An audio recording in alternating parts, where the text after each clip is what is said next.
Any new shows you got coming? Shout out to Brosby, Eric the Other movies there that look at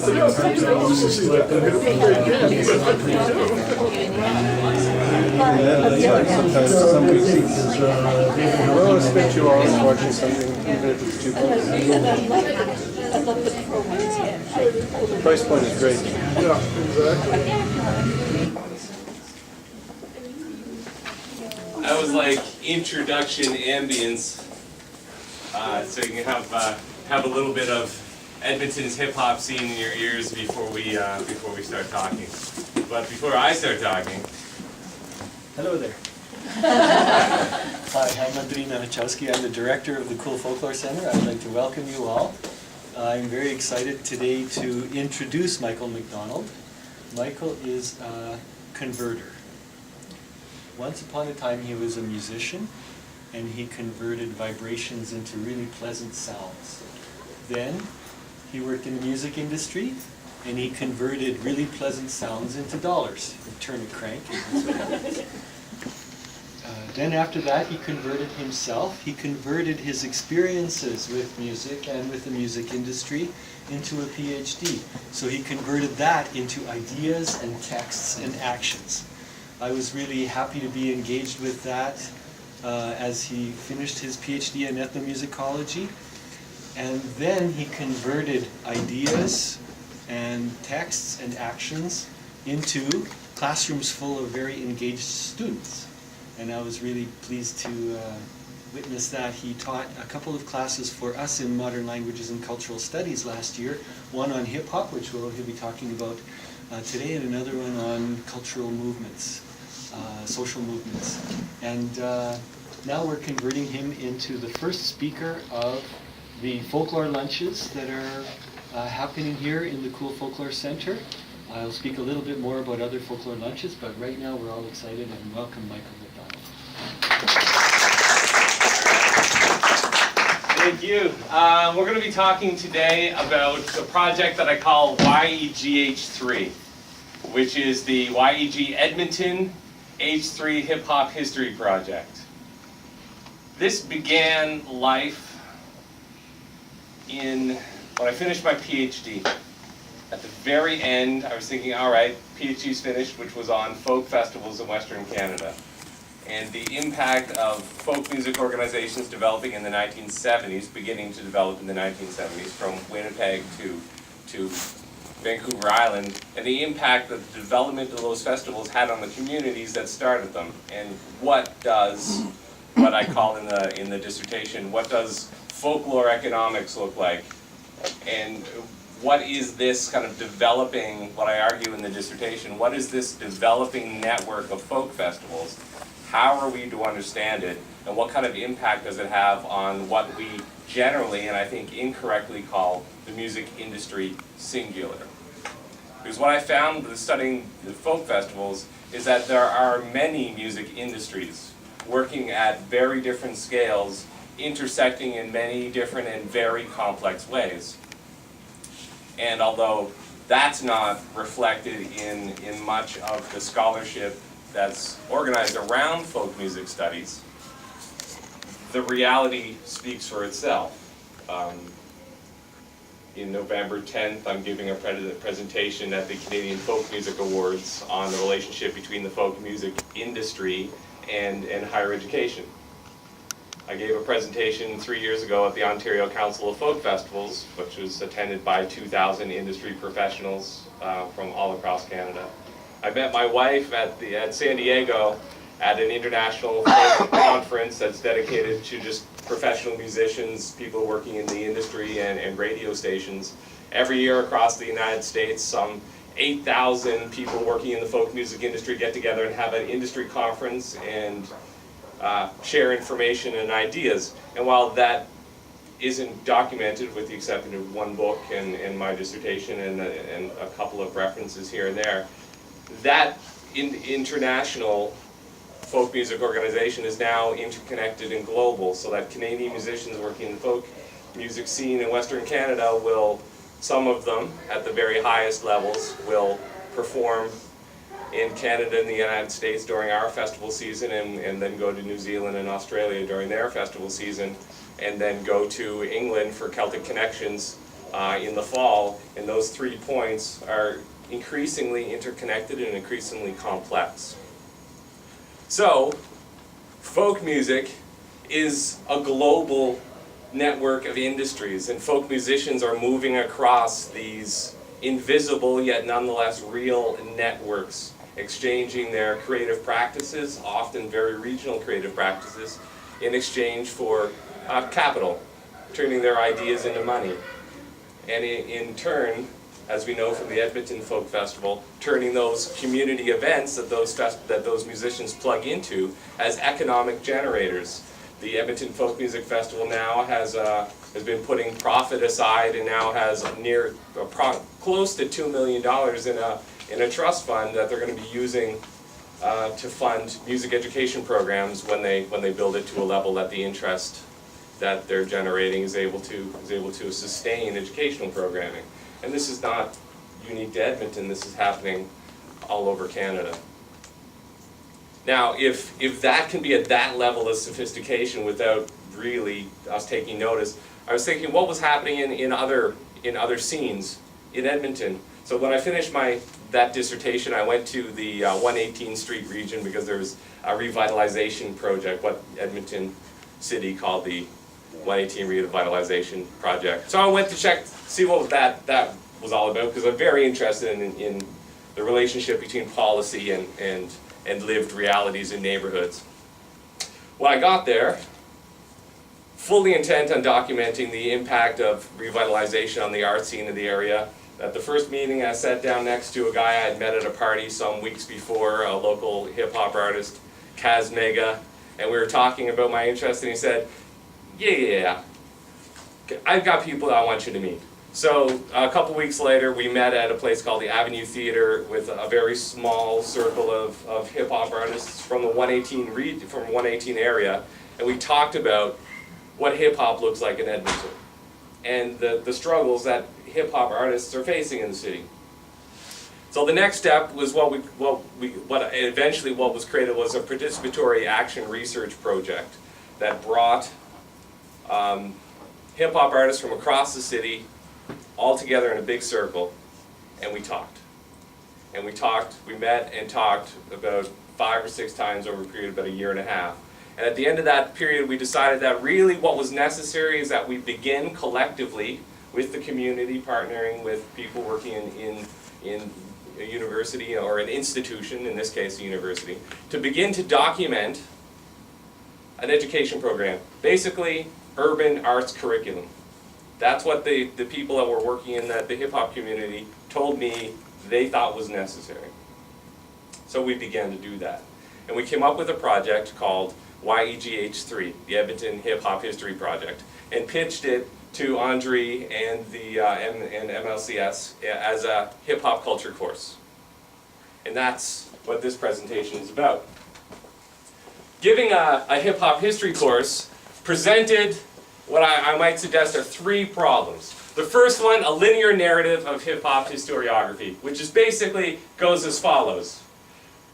One day, in a neighborhood, some guy took his gear, played records, and hip-hop started. And that was it. And now in November, we're going to celebrate the beginning of hip-hop. And that's a very lovely story that has a very clean starting point, and now we get to celebrate those New Yorkers who were involved in that, and that's hip-hop history. That's very unsatisfying. Because it doesn't help to explain how people are doing hip-hop in many places around the world, pretty soon, close to that same time. And it doesn't help explain how it is that you'll find expressive practices, lots of recorded expressive practices that sound a lot like hip-hop 20 years before that, both in New York and Jamaica and in a lot of different places. How do you square that? There's something inherently not satisfying with this linear idea of this starting point. 2, reductive causal explanations of cultural development. So many texts when you look at hip-hop history, say, post-civil rights, 1970s, economic depressed reality, hip-hop. I don't buy that. I'm from Cape Breton. There's a ton of cultural expressive practices happening in Cape Breton. When I was growing up, when people didn't talk about, my parents didn't listen to Celtic music on the radio. I was like, whatever. But when I was growing up, at one point, when the coal industry started failing, when the steel industry started failing, and the government started looking around and going, we've got a problem, what are we going to do? And people got together and started making solutions when they pointed at Scottish fiddle music or Gaelic fiddle music as a tourism industry, and began to really push that among and ignore everything else, and intentionally, I would say, hide everything else, particularly a gospel choir that's existed in Cape Breton since the 1960s that has that was what emerged from religious practices of Caribbean immigrants into Cape Breton in the 1920s. When that history was not only not documented, but I worked with them on the CBC project, and when they refused to be identified as an African-Canadian gospel choir, that track was cut from the CBC compilation. I learned firsthand that these clearly articulated causal this and then that explanations, I don't buy. There's a lot more going on. So the renaissance that I witnessed when we were 18 or 19 and Ashley McIsaac became a platinum-winning artist, that reality, the reality that he emerged from, was far more complex than any of the narratives written currently existing about his rise to stardom. 3, lack of culturally appropriate tools for music analysis. This may not concern you, most of you, that much, but as a musician, when speaking with another, we'll say, Western art music trained musician, when the conversation starts and we begin to talk about notes and scales and staff papers start coming out, and drum patterns start getting written down in notation designed for one kind of culturally expressive practice. And when that gets applied to other kinds of culturally expressive practices, weird stuff happens. Here's an easy example. When people talk about the blues, they generally, the first thing that's taught is it comes from the blues scale, which is a flattened third and flattened seventh, unless you know anything about the blues. And then in those cases, if you ask about the scale, they'll probably look at you like, what are you talking about?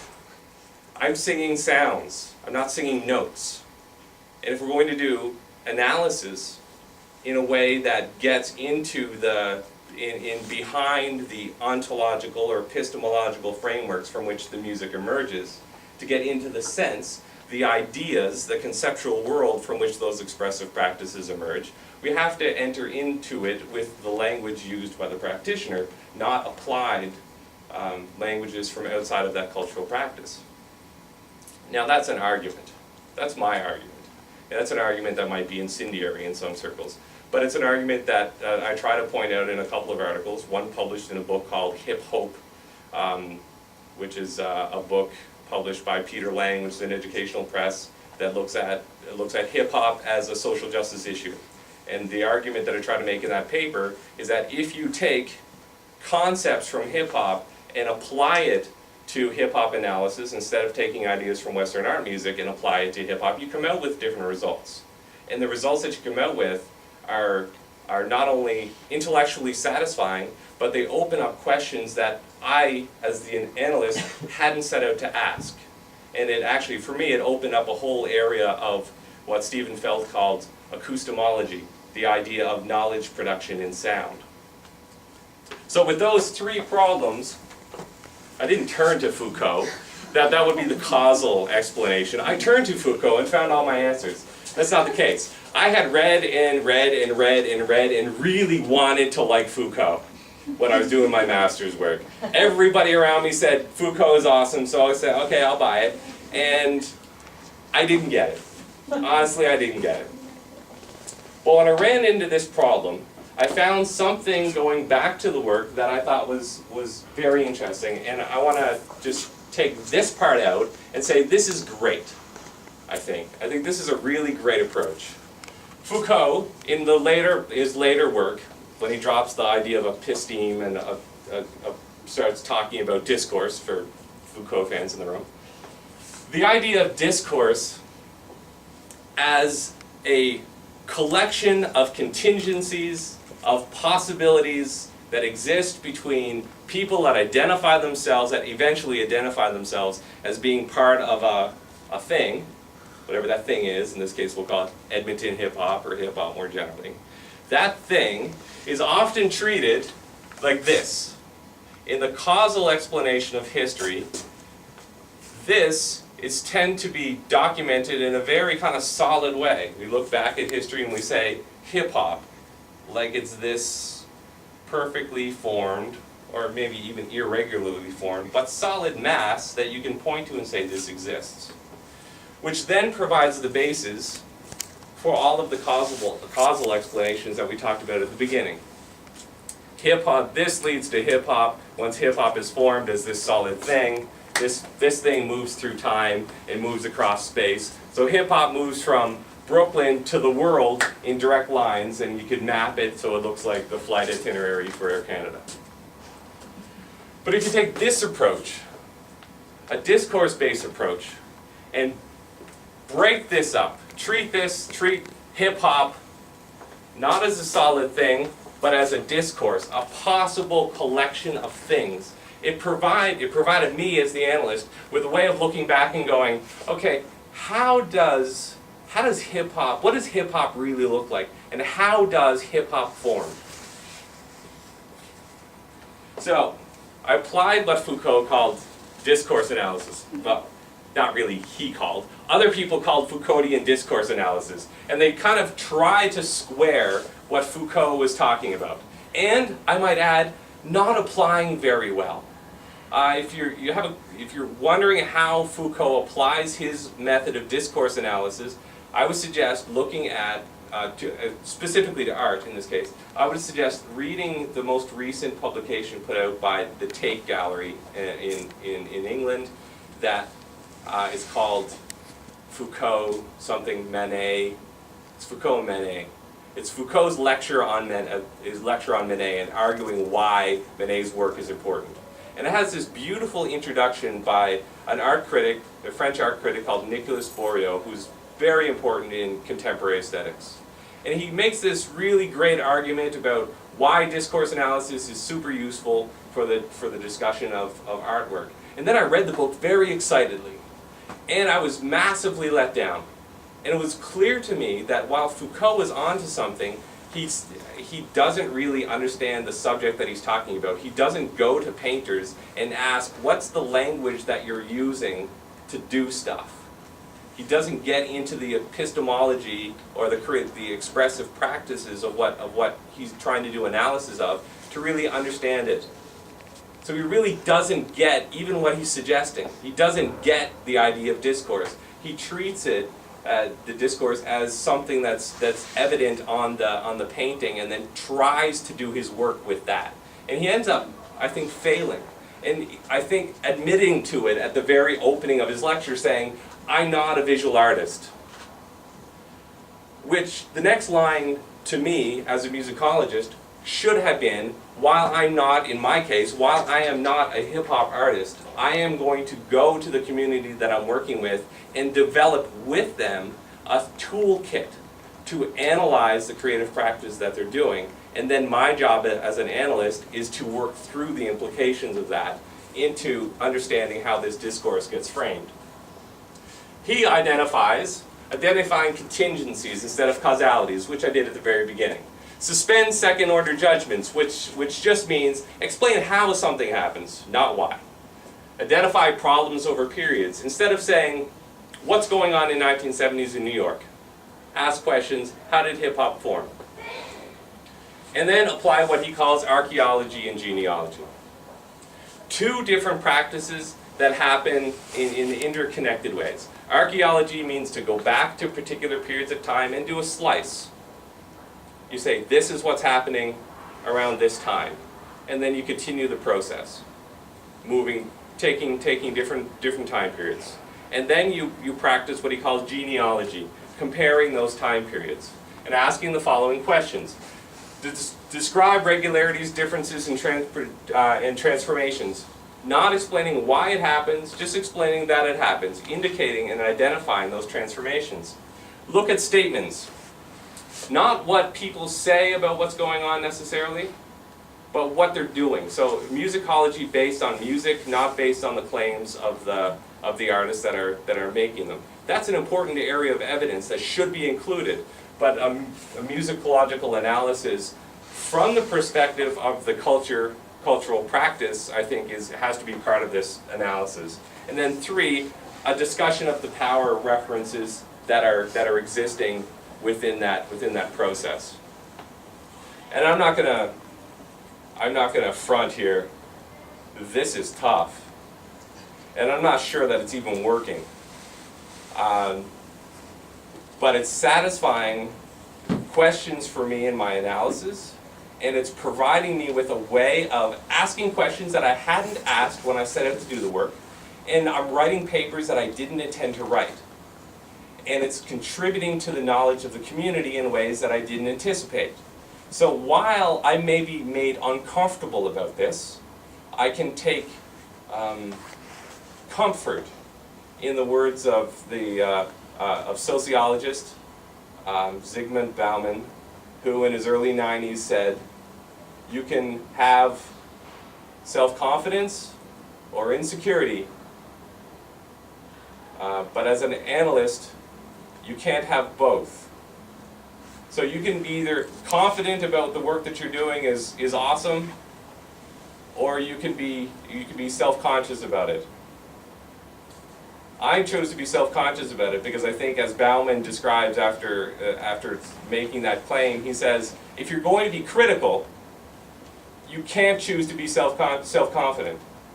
Because criticism necessitates self-consciousness. So the self-consciousness of the method, the self-consciousness that emerges from the application of the method, is actually, I think, indication that what you're doing is actually working. Now, while Foucault talked about this in the 70s, and this is widely accepted, I understand, from all of my contemporaries who told me Foucault was awesome, there is little evidence that that people actually agree with what Foucault is saying. Because this method that is widely accepted, and if you can just do a search on the number of books on Foucault and the number of people who claim to use Foucault, that method doesn't appear very often in analysis. And if it doesn't, then do we really buy that, or are we just... Here's an example. I went to a lecture by Stephen Feld at a massive ethnomusicology conference, thousands of people, and Feld did the whole thing with headphones on. It was very performative, and it was very challenging. He was talking about acoustomology and studying sound, not practices, and not like an anthropologist necessarily, but talking about sound, the worlds of sound, and how we could get behind ways of thinking about listening. Not just accepting listening, but thinking about how listening functions to create information and knowledge. And at the end of it, everybody jumped to their feet and clapped. And there's a guy standing next to me, an older scholar from Robert Garfias, UC what? UCLA, UC, one of the University of California campuses. Very well respected ethnomusicologist, and he just kind of slumps. And so, what's wrong? He said, everybody applauded. So why is that a bad thing? He said, nothing's going to change now. And that's precisely what seems to have happened with Foucault. Everybody's gone, yeah, that's fantastic. Now let's get on with our work. So while that is still, I think Foucault is still a challenge for us to deal with, recognizing that this is, I think, the challenge that he's presenting and presenting to us interested in folklore research or anthropology or ethnomusicology or cultural studies more generally. This is a methodological question. It's not just a question of whether we talk about power or not. You don't need Foucault for that. Foucault is presenting a methodological problem for us to grapple with, and one that you're not going to find an answer to in his work. I don't think he applied his method successfully. Certainly didn't in relationship to the arts. So my message to myself as I move forward is the study of historical musicology after Foucault is skeptically listening to a discourse which helps us to understand the present as we prepare to shape our future. So my practice as an ethnomusicologist or as a musicologist working with a local community is to find ways to move forward. Can we turn off the lights right there just so we can see this? The answer to that was to come up with a way of teaching hip-hop. So that was the long preamble. The way of teaching hip-hop to in a university class dedicated to research. The idea was to create the YEG H3, the Edmonton Hip Hop History Project.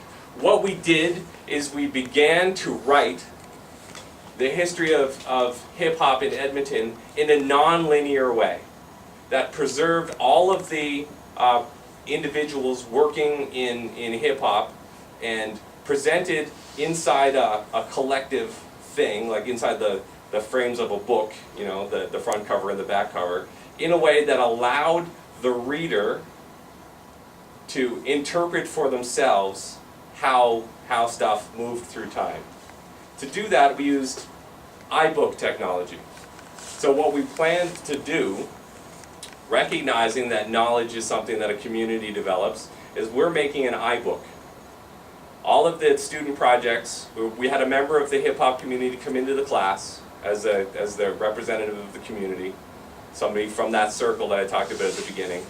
And we created student groups, and each of those student groups were assigned a particular musician from the list of important musicians in Edmonton hip-hop that was created by the community circle. And we set those students out after a deep kind of methodological reading of writing history and looking at post-colonial theory and writing history and kind of really framing history as a troubled practice, and set them out to learn about hip-hop history from the act of writing hip-hop history and creating this iBook. This is an example of what it looks like. You have you'll have this as on your phone or on your iPad. You'll have your book. You get to read the text, and you get to push the audio button and get to hear a CJSR broadcast from the 1980s. You get to see the video of Teddy being awarded a Stylist DJ Hall of Fame award just a couple of years ago. And then you also get to read. So this is DJ Dice, one of the members of the Circle. He got involved in hip hop in the late 1980s in Edmonton. Andre Hamilton, he was the community representative that was in the class. He got involved in hip hop at the same time as DJ Dice, and they actually worked together for a while. So that's what it looks like. This is what it looks like. My introduction. I'll show you. This is probably going to be a little noisy, clearly.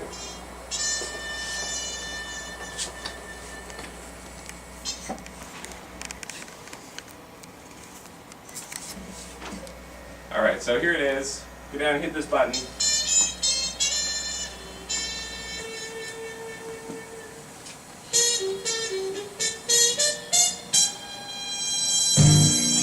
Well, as you already know, every good situation has to get into pause, and that's the case right here with the Black Experience and Sound with your cruise master and general overseer, me. My name is Teddy. But before I go, as always,